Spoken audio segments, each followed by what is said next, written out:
What do you call the public? Yeah. Okay. We had Miss Massey wanted to do the call the public. Am I the only one? Yeah.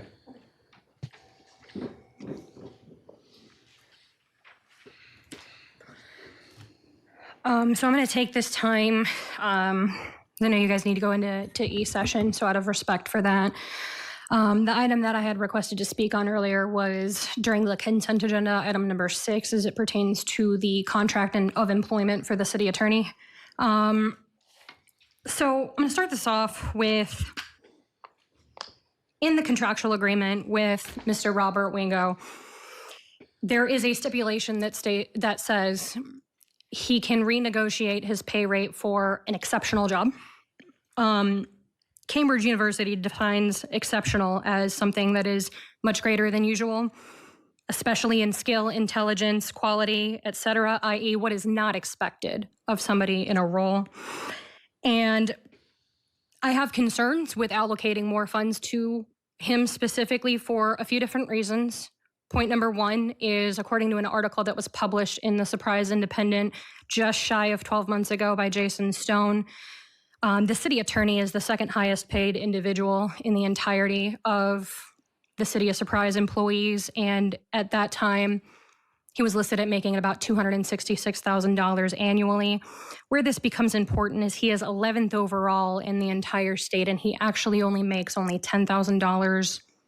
Again, at the time the article was printed, less than the attorney in Scottsdale, and Scottsdale has about 100,000 people larger than what Surprise covers.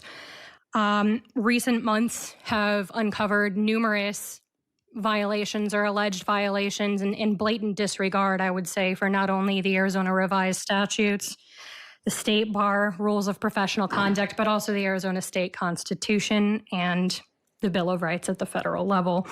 Title 16, I won't rehash everything, but we are all too well and familiar with what took place during the election season and the violations thereof. City clerk is our elections officer. Nothing was done with the violations, and the city attorney did nothing as far as that. Title 9 and 38 have conflict of interest pieces of information, and it was deemed that there was a conflict of interest. Title 39, there are numerous public records requests that I have open right now that are, quote, pending legal review that I am entitled to request. I've got to interrupt you here because... Okay, are you going to stop the timer? This is the public meeting forum that you agree to when you speak, and I want to read this to you, that there are oral communications during the city council meeting may not be used to lodge charges or complaints against any employee of the city or members of the body, regardless of whether such person is identified in the presentation by the name or by any other reference that tends to identify him or her. That's all fine, well and good, but that's a violation of my First Amendment rights. So that's, well, this is your warning, okay? Warning for what? A warning for attacking the city attorney personally. This is all factual information. It doesn't matter. You're violating my First Amendment rights. This is what you agree to when you first speaking. This is the form. It is unconstitutional, Mayor Hall. Well, it's not unconstitutional. It is. And if you're the Supreme Court has upheld. I could get up here and I could swear at you for 3 straight minutes, and it is protected speech by the Supreme Court. It is. No, you can't. Why don't you look at case law? No, you can't. I can. So if you want to be also the chair is engaged in the debate. So do you point want of to order. be escorted out of here? Do you want to be escorted out of here? You're violating my First Amendment rights. Talking. You are violating my First Amendment rights. That's your opinion. It's not a matter of opinion. Do you want to be escorted out, Ms. Massey? Because that's what's going to happen. And it's going to happen in the future also. Anytime you attack That's why you changed the rules. Or any That's why you changed the rules. This has been on the back of this form.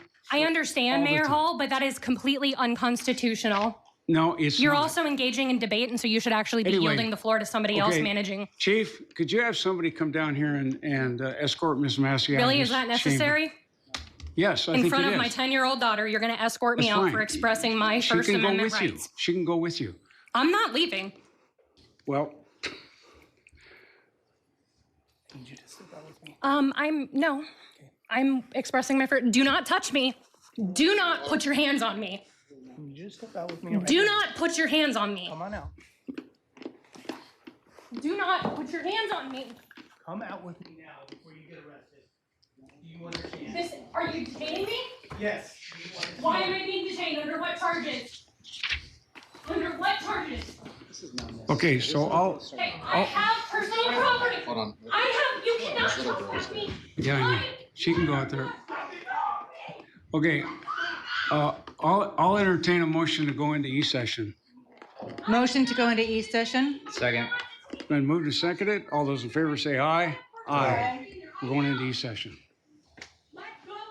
Contact information for the City of Surprise and the Surprise Police Department, which dragged this woman out by force, is listed below. This City Hall meeting was on August 20th, 2024. As soon as I have the date for the next City Hall meeting, I will let you guys know what it is, and I will see you there in person. I don't care if you agree or disagree with Miss Massey on anything. Quite frankly, I don't agree with her on a lot of things. But as Americans, we don't stand by and watch government use force and violence to attack their critics, whether we agree or disagree with those critics. Hey, Mayor Skip Hall. Surprise, motherfucker.